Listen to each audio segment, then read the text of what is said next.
You know that Porsches aren't just cars, they're rolling pieces of engineering art. Today, we're talking about something that's got the classic car world buzzing, the Porsche Investment Guide, affordable classics you can buy right now. Yeah, you heard that right.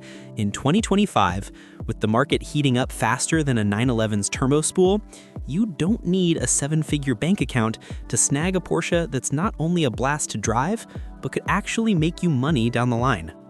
Look, I've reviewed hundreds of Porsches over the years, from the air-cooled icons that make purists weep to the water-cooled wonders that handle like they're on rails. And here's the kicker. While headlines scream about million-dollar 959s or 917Ks, there are undervalued gems out there that are still flying under the radar. We're talking classics from the 70s, 80s, and 90s that you can pick up for under $30,000, drive the wheels off, and watch appreciate as collectors wake up to their charm. Why now?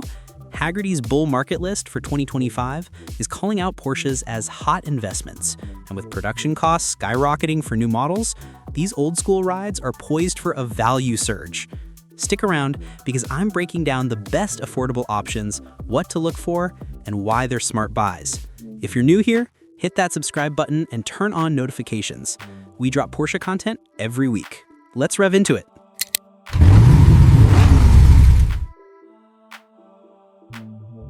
First off, why even consider Porsches as investments? It's simple. Porsche isn't just a brand, it's a legacy. Founded in 1931 by Ferdinand Porsche, the company has built a cult following around precision engineering, motorsport dominance, and that unmistakable flat six growl. Classics from this mark hold value better than most because they're rare, reliable when maintained, and endlessly tunable. Take the data. According to market trackers like Classic.com and Hagerty, Porsche values have climbed 10 to 20% annually for the last 5 years, outpacing stocks in some cases. But unlike stocks, you get to enjoy the asset. These aren't garage queens gathering dust, they're driver's cars. Affordable classics mean entry points under $25K where you can budget for maintenance without breaking the bank. The key? Buy low-mileage examples with full service history and avoid rust buckets. In 2025, with electric Porsches like the Taycan dominating headlines, gas-powered classics are becoming the nostalgic alternative, driving demand up. I've seen a 10K Boxster from a decade ago now fetch 20K easy. It's not gambling, it's calculated enthusiasm. Plus, parts availability is stellar. Porsche's ecosystem keeps even 80s models running smoothly. If you're in it for the long haul, these could double in value by 2030. All right, enough theory. Let's get to the cars. Starting with the granddaddy of affordable Porsches, the 924 and 944 series from the late 70s to early 90s. If you're dipping your toes into Porsche ownership without selling a kidney, this is your lineup. The 924 kicked off in 1976 as Porsche's first front-engined, water-cooled model, a collaboration with Volkswagen that was meant to be an affordable sports car. It packed a 2.0-liter inline-4, making about 125 HP, hitting 0 to 60 in around 9 seconds. Not blistering, but with that classic wedge shape and pop-up headlights, it's pure 80s charm. Fast forward to the 924 Turbo from 1979 to 1984, and you've got 168 HP from a turbocharged version, enough to embarrass some contemporaries. Prices in 2025, clean 924s start at $8,000 to $15,000, while turbos go for $15,000 to $25,000. Why invest? Only about 12,000 turbos were made, and they're underpriced compared to 911s from the same era, which cost triple. Spot calls the 924 Turbo a rising star because it's rare, fun, and has that 70s flair without the maintenance nightmares of air-cooled cars. Now, the 944, Porsche's evolution of the 924, takes it up a notch. Launched in 1982, it refined the formula with a 2.5-liter inline-4, shared with the 928's V8 half, pumping out 143 horsepower standard or 217 in the later S2 from 1989 to 1991. That transaxle layout, engine up front, transaxle in the rear, gives it 50-50 weight distribution and handling that's sharper than a scalpel. I've driven a 90 S2 on twisty back roads, and it's analog perfection. Hydraulic steering, no nannies, just you and the road. Market value today, base 944s are $10,000 to $18,000, S2s $15,000 to $25,000. Sports Vehicle Performance highlights the S2 as a young-timer rising star because clean original examples are appreciating 15% yearly. Avoid the early NA models with head gasket issues, go for 86 Plus with the updated block. Maintenance, budget $1,000 to $2,000 annually for belts, suspension, and brakes, but parts are cheap and plentiful. Investment angle? As 911 prices soar past $100K for entry-level classics, the 944 offers 80% of the Porsche experience at 20% of the cost. I've seen well-kept ones climb from $12K in 2020 to $22K now. If you snag a low-mileage turbo or S2 under $20K, you're in for a treat and potential profits.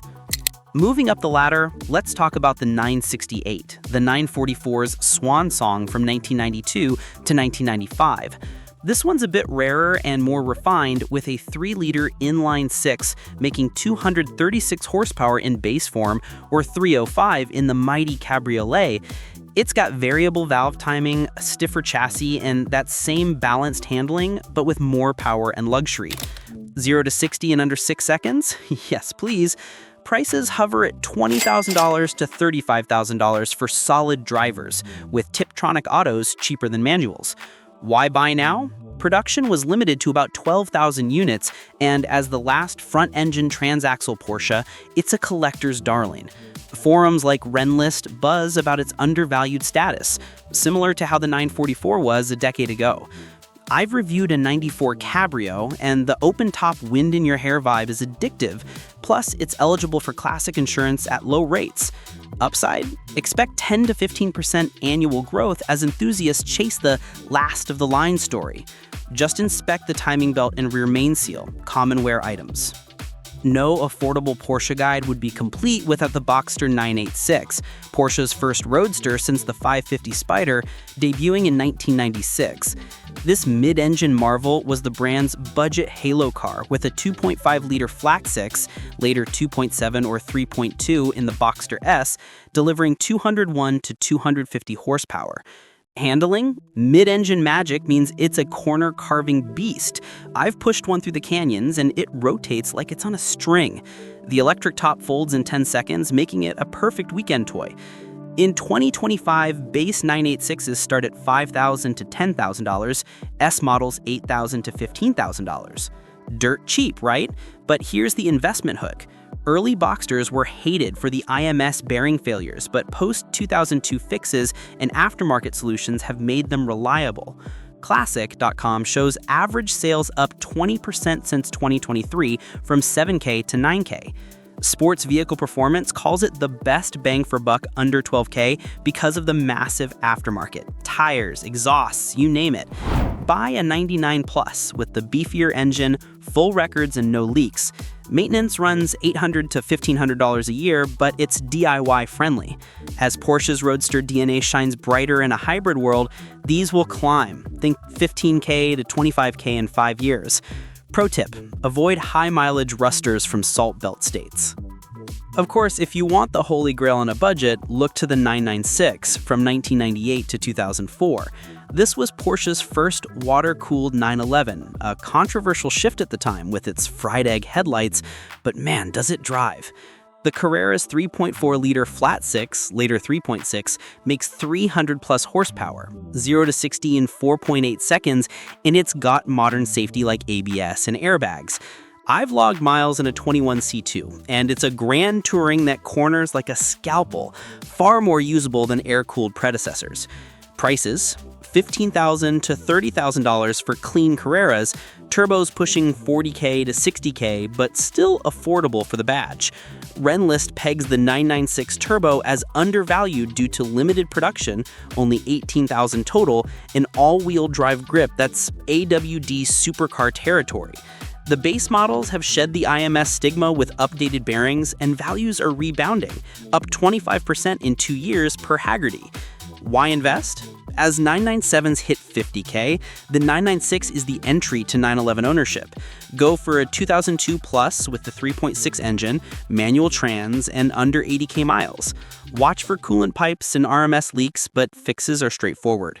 In 2025, with 911 wait lists years long, these will surge. I've seen them double since I first reviewed one in 2015.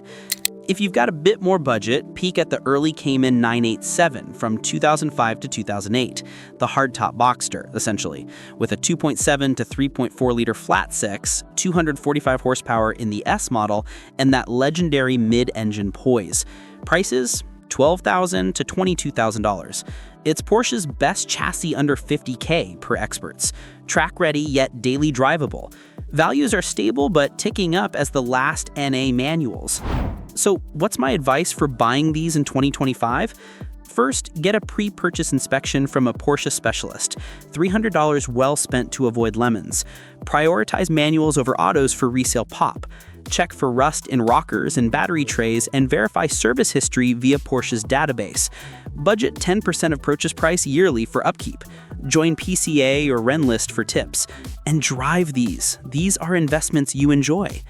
Wrapping up, folks, the Porsche classics I covered, the 924, 944, 968, 86 Boxster, 996, and early Cayman, are your ticket to affordable Porsche ownership with real investment potential.